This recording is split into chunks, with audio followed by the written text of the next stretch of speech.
Friends, I welcome you to my channel. Before listening to this story, I will ask you to like and subscribe. It is not difficult for you, but it is pleasant for me. And we're starting. I've always hated Mondays. This Monday turned out to be one of my worst. My wife Peggy was very depressed and moody. She cooked breakfast for the boys and for me as if she were a robot. She wasn't angry, just depressed. It didn't help brighten up the morning. I had no idea what was causing it, and I didn't feel like asking her. My sons, 16-year-old Robert and 18-year-old Dave, left for school around the same time I left for work. For the last 15 years, I have worked for a shipping company that loaded and unloaded container ships. It was hard work, but the pay was good. I've always wanted to go to the sea, and it was as close as I could get. My dream was to sail around the world and see different countries and people. It was in my blood, and sometimes I got depressed just knowing it would never happen. Home and family seemed to be the most important thing. I was happy with my family life. I had 2 wonderful sons and a loving wife whom I adored. Unfortunately, it was Monday. Most of all, I hated in my work some of the people I worked with. Colin Farrell was the most obnoxious guy in the world, and he always had 3 friends, Bob Timbers, Ray Collins, and Freddie Springer. The 5 of us went to high school together, and I didn't like them then or now. Hi, Grady. I missed you at the party on Saturday night. It seemed like Colin was going to start something early today. There was a corporate party on Saturday evening. The boys and I had to go to Chester to help my dad move out of his house. My mom died 6 months ago, and Dad decided to move to something smaller. Peggy was disappointed, so I told her to go to the party without us. When we got back Sunday night, I asked her how the party was going, and she just said, "Okay." I just looked at Colin and didn't say anything. "We're sorry you couldn't come, Grady, but thank you for letting your wife come. She made the whole evening worthwhile."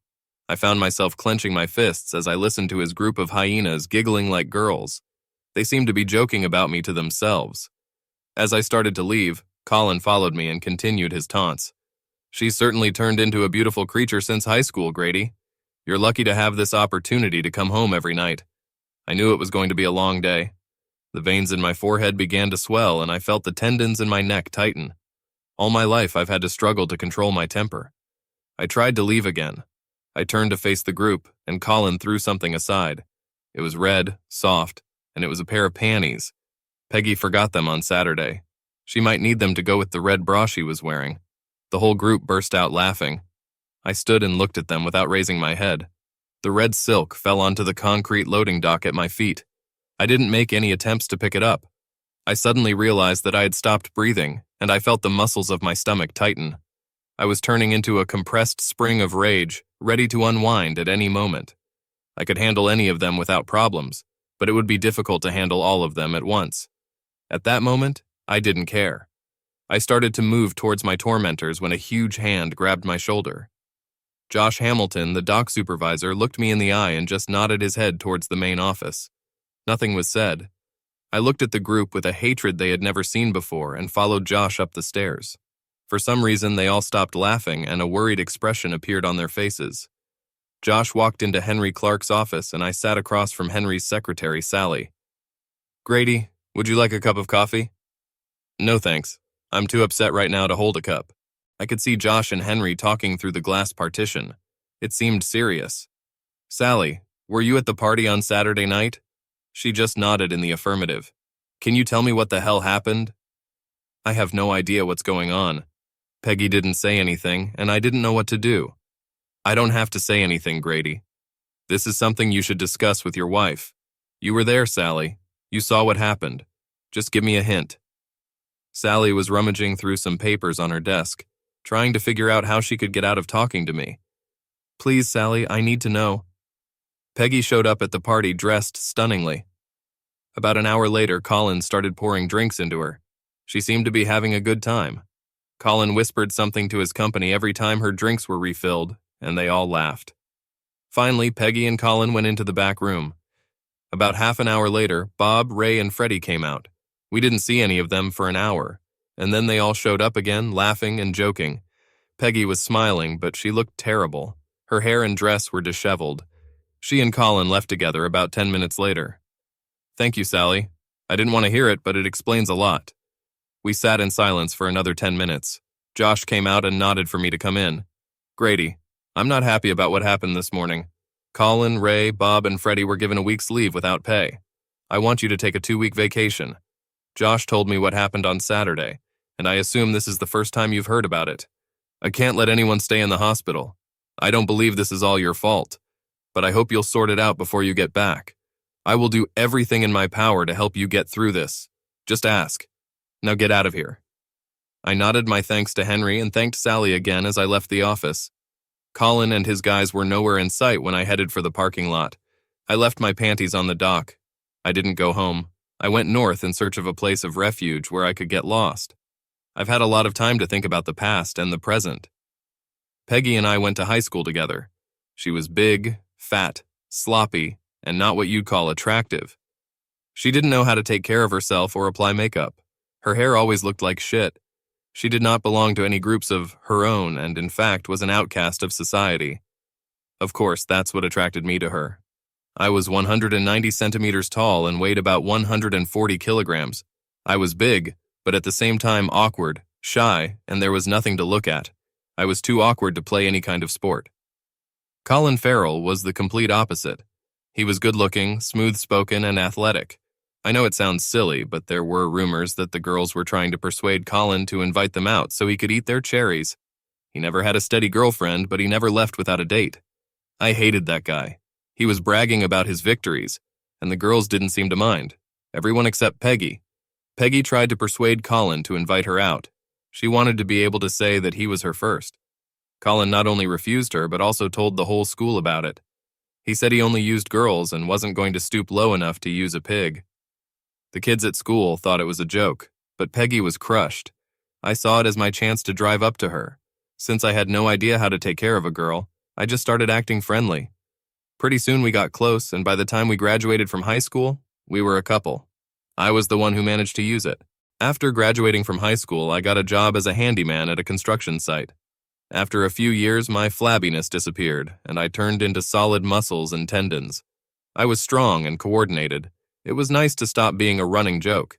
Peggy and I got married a year later. Robert and Dave were born very close to each other, and soon after that, Peggy started working out at the gym next door. The transformation was amazing. Somewhere along the way, she learned how to style her hair, apply the right amount of makeup, and dress stunningly. She looked good, and I was proud that she had become my wife.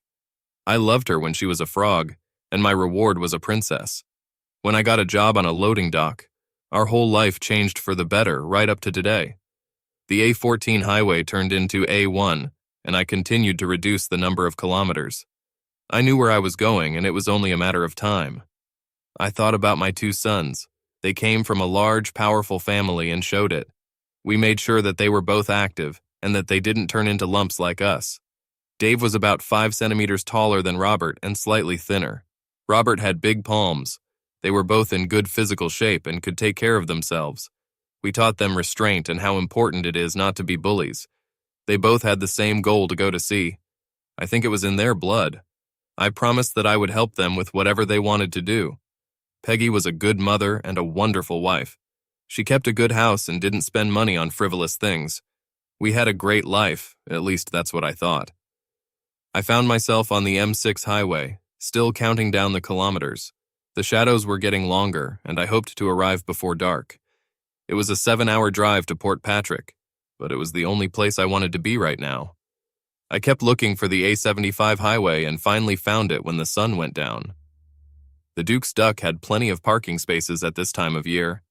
I gave the keys to the bartender and asked him to book a room for a week. I had no luggage, no change of clothes, no razor, but I didn't care. He took the room key off the hook, gave it to me, and hung the car keys in the same place. I took a bottle of beer and sat down in the far corner. A street lamp shone through the amber bottle glass above my head. It's time to freeze up and forget about everything in the world. I found myself waking up in my room late in the morning. I vaguely remembered how I got there.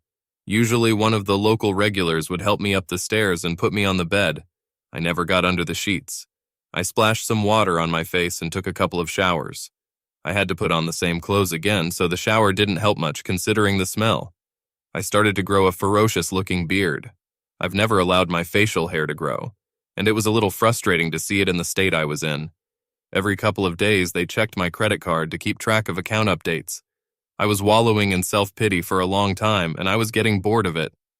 I was sitting with glazed eyes, staring at the dartboard for the 1,000th time, when two men in uniform entered. I watched them without looking at them. They talked to the bartender for a while, and he nodded in my direction. He also pointed to my keys on the wall behind him. I assumed they were looking for me.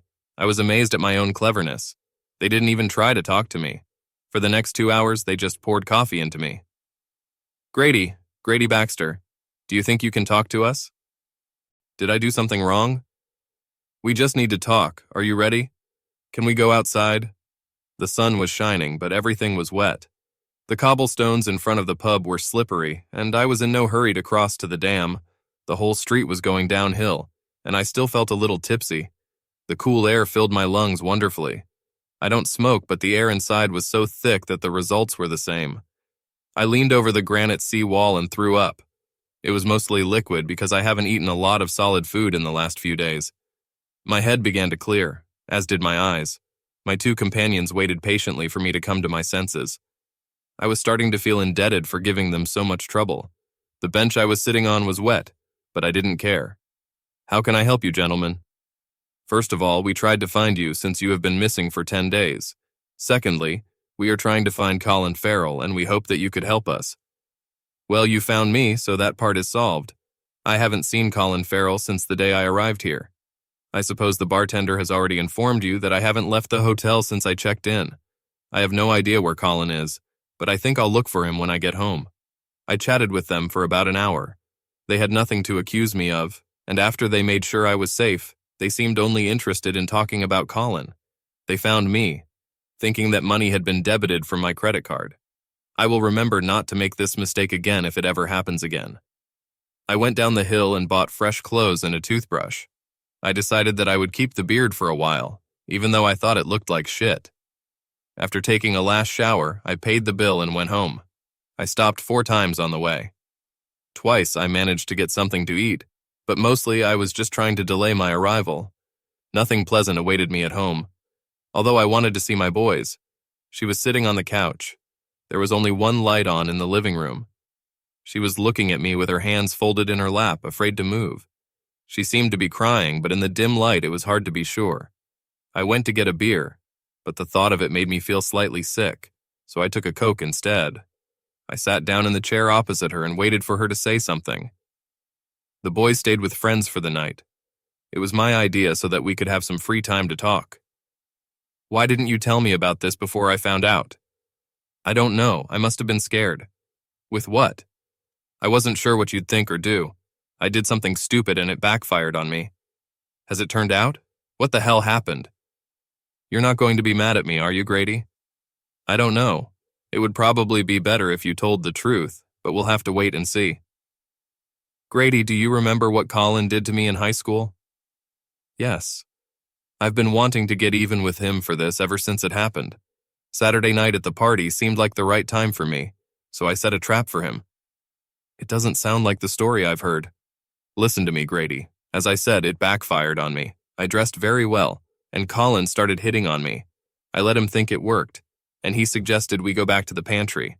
We kissed a little bit because I had to do it to turn him on. Why did you do that? What were you thinking about? I wanted to get even with him. I wanted to make him pay for humiliating me. Anyway, I noticed a bulge on his pants, so I told him to take them off so we could have fun. He took off his pants and underwear, and then I did something that girls should never do. Good. What the hell did you do? It was disgusting, but appropriate in this case.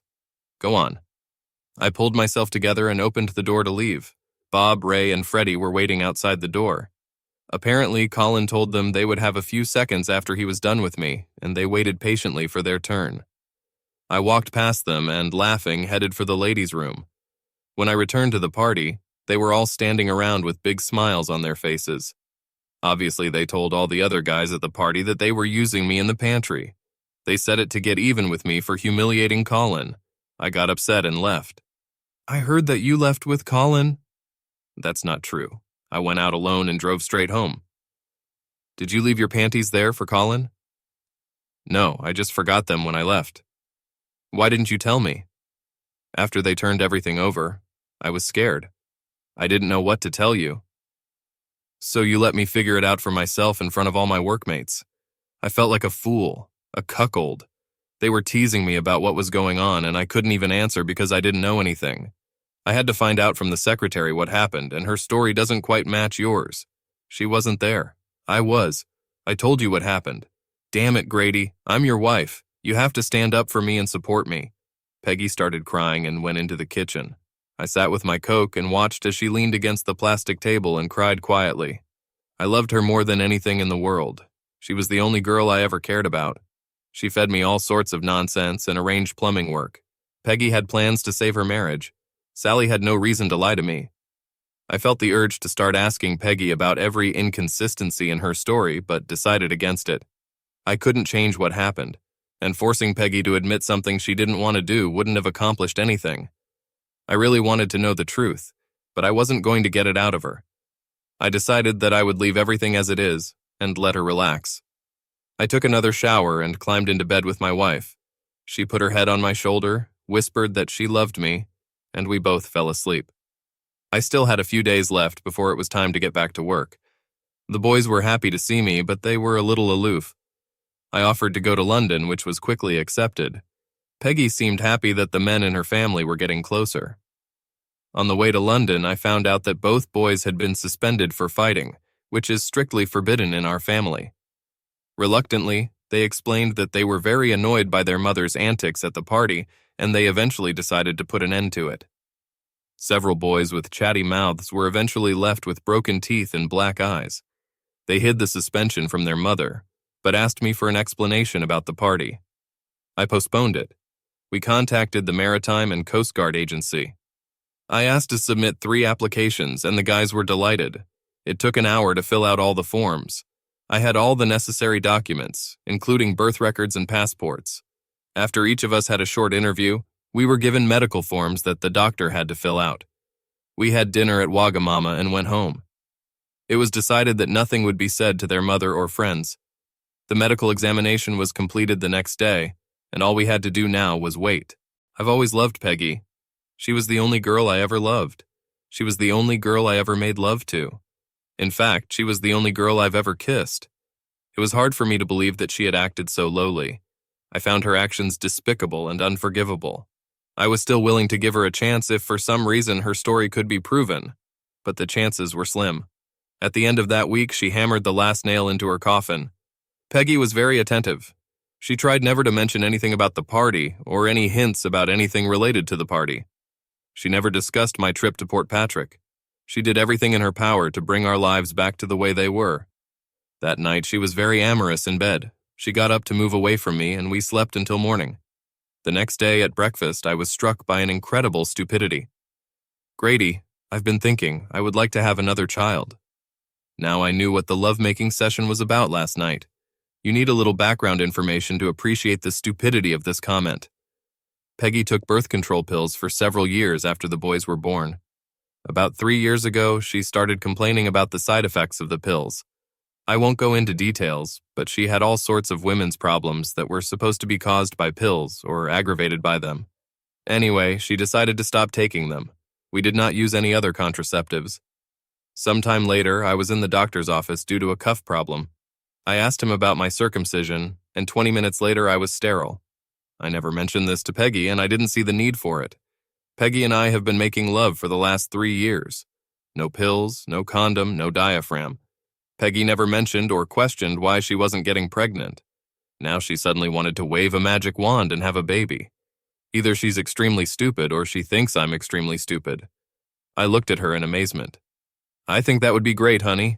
As a man, I don't know much about pregnancy, but since it's been almost 3 weeks since the party, there's a good chance Peggy didn't have her period and was covering her ass.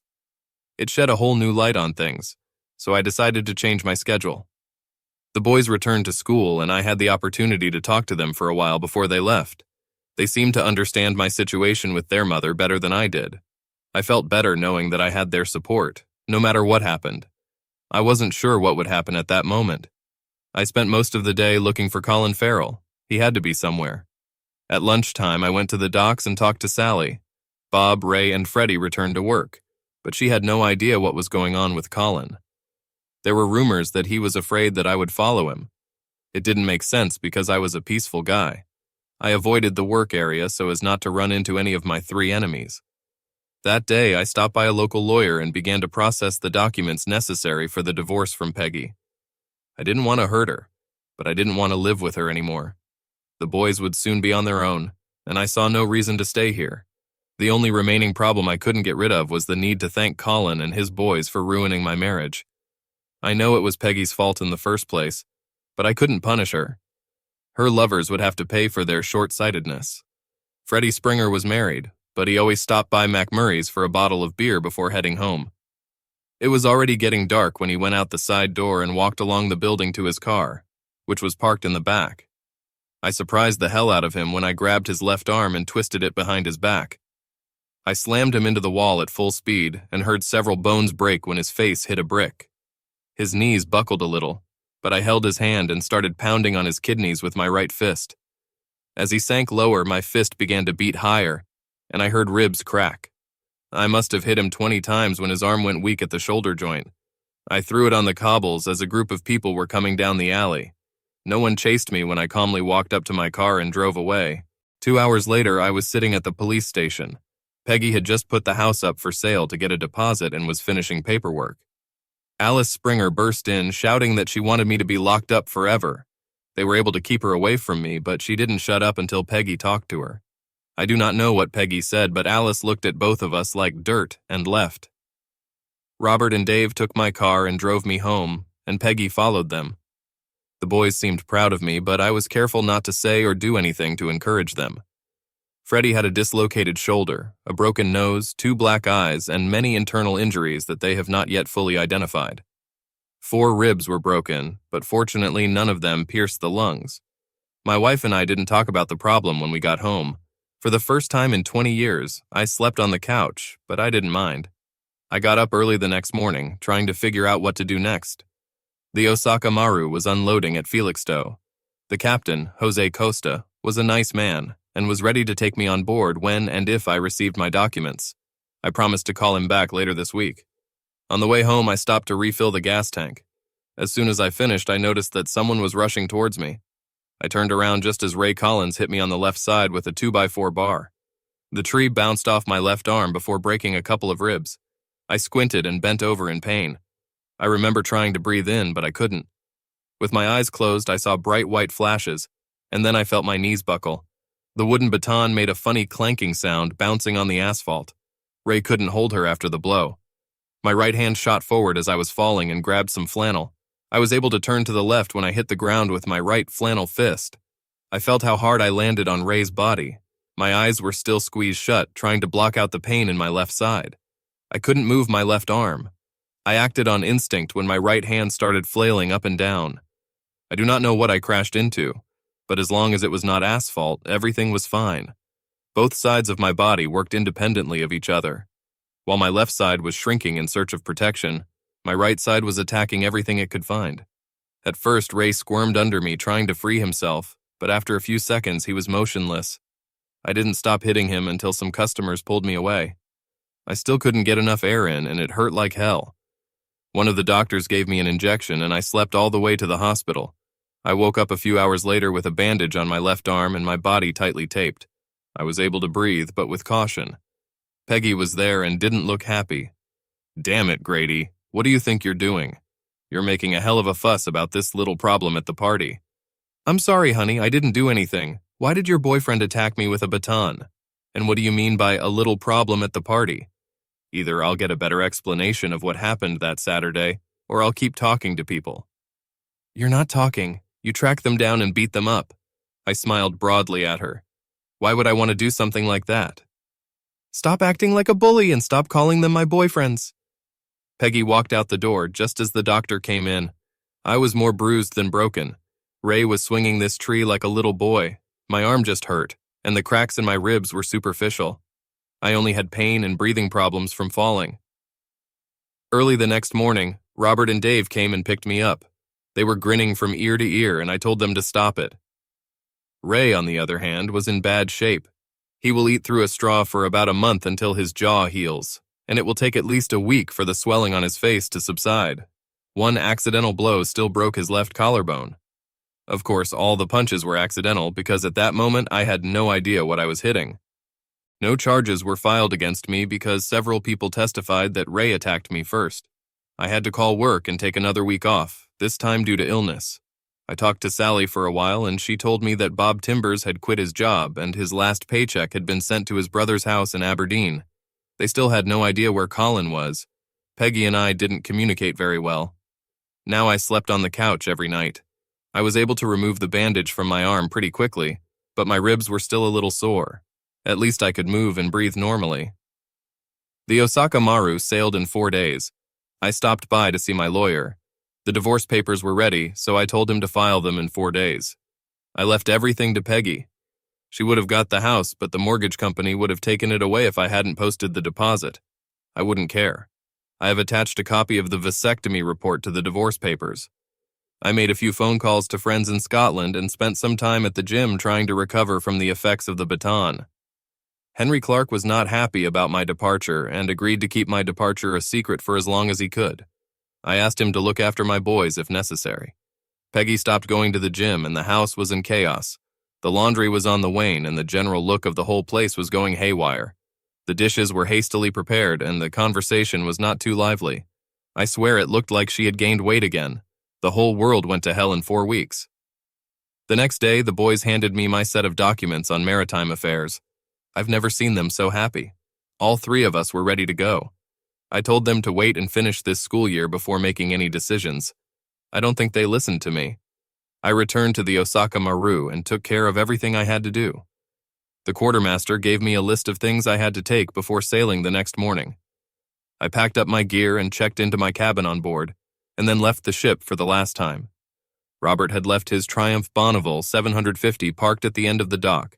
A few minutes later, I was on my way to Aberdeen. An 8-hour motorcycle ride is not a pleasant pleasure. The Triumph was shaking so hard that it was impossible to read the odometer readings. The engine was running smoothly, the weather was holding up, but I was still glad when I arrived. My friends found Bob Timbers and planned to invite him to the Four Crowns. The men's room in this establishment was in the back, and to get to it you had to leave the building. I walked in and looked around just enough to tell my buddies that I had arrived. Then I went to the side of the building and waited.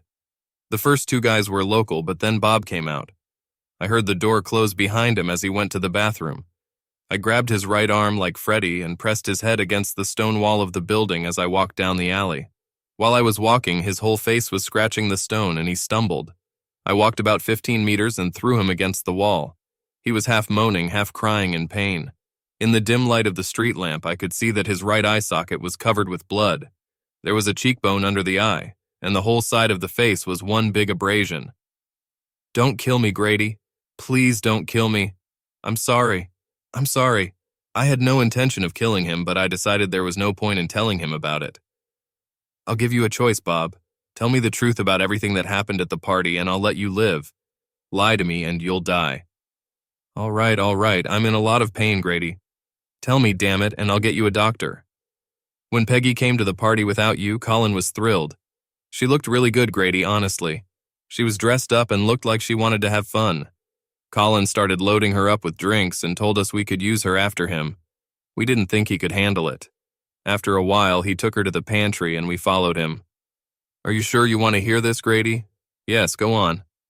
Okay, but don't hurt me anymore. We could hear Colin and Peggy doing it outside the door. I just looked at him. Do you know where Colin Farrell is? He just shook his head negatively. This man was in no position to lie to me. His story was much closer to the one Sally told me than the one Peggy told me. His face looked scary in the yellow light. The bleeding increased and the eye socket turned a dull black color. Flaps of skin hung from his cheek, and the raw meat underneath was bright red. I knocked on the locked door of the pub, shook hands with a couple of old friends, and got on a motorcycle. A few kilometers down the road, I overtook a medical ambulance heading to the pub. It was early in the morning when I parked the Triumph at the place where I picked it up and got into the Osaka Maru. Robert will pick up the bike later. My first shift was that night, so I spent the rest of the day relaxing after the trip. That damn bike knocked me out of my rut. I should have taken the car. I woke up a few hours later, took a shower, and had dinner. My supervisor gave me a job description, explained my responsibilities, and left me alone. It was an entry-level job and wasn't that difficult or overwhelming. My teammates were less than friendly and not very helpful. They answered any direct questions I had, but offered no help or advice, and none of them seemed interested in forming any kind of association. I was looking forward to some kind of connection with the rest of the team, but it looks like it's not going to be easy. They all seem to be friendly with each other, but I wasn't included in that circle. I decided to wait it out. Now Peggy knew I was gone. She was supposed to be handed the divorce papers that morning. I'm sure Bob Timbers has already told his whole story to the police. I could see my two demon sons giggling with each other over current events. My shift ended and I went to bed. 2 days later, I was called to the captain's cabin in the middle of the day. Captain Costa didn't look happy when I stood in front of him. "Mr. Baxter, the Royal Navy has requested permission to land a helicopter on the Osaka Maru to take you back to the mainland. This morning, I received a lengthy telegram explaining their request. I will briefly outline some of the points of the extradition request. If there are any mistakes, you can explain them." I just nodded in agreement. "They want to talk to you about the disappearance of a man named Colin Farrell. You have been charged with beating a man named Fred Springer so badly that he lost one kidney and may lose another. You have lost your right to post bail on this charge. There are charges against you for wounding a guy named Ray Collins, which were listed as self-defense, but were changed due to the severity. Finally, the night you boarded this ship, you beat a man named Bob Timber in Aberdeen so badly that he lost his right eye. I do not know how the hell you could be here and in Aberdeen at the same time, and I do not want to know. It says here that all this lawlessness was committed by your bare hands to avenge a personal insult. Do you have any comments, Mr. Baxter?" "Sir, I apologize for any problems I may have caused you. I mean the accusations. It's just that if I could find Colin Farrell, he'd be in the hospital with the other 3. I really don't know where that bastard is. I'll pack my things and get ready for the helicopter to arrive." Captain Costa just looked at me and smiled. "There's no need for that. I told them that you had never boarded. There is no Grady Baxter on the Osaka Maru. Now get back to work." I returned to the crew cabin, took a shower, and got ready for my shift. By the time I finished dinner, the police report had spread to the entire team. By the end of the flight, I had more friends I could handle. I didn't communicate with anyone from home until we were separated for about a month. I received a telegram from my lawyer. The divorce had already been finalized, so now I was a free man. Peggy gave the house to a bail company when I left the country. Colin Farrell was hospitalized with extensive internal injuries and 2 broken kneecaps. The police were looking for Robert and Dave in connection with the beating. My sons found Colin and Peggy in our bedroom before the house was returned. Peggy now lived in Austell with her sister. She was pregnant and her old weight problems were coming back. I still haven't been charged, and my lawyer recommended that I not return. He had no idea where my sons were. The news caused me mixed feelings. The next day at breakfast, the captain walked past the table and stopped. "I just wanted to let you know that Robert and Dave Baxter are not on board the Tanaka Maru bound for Cape Town." We both smiled. I've always wanted to be a sailor. End.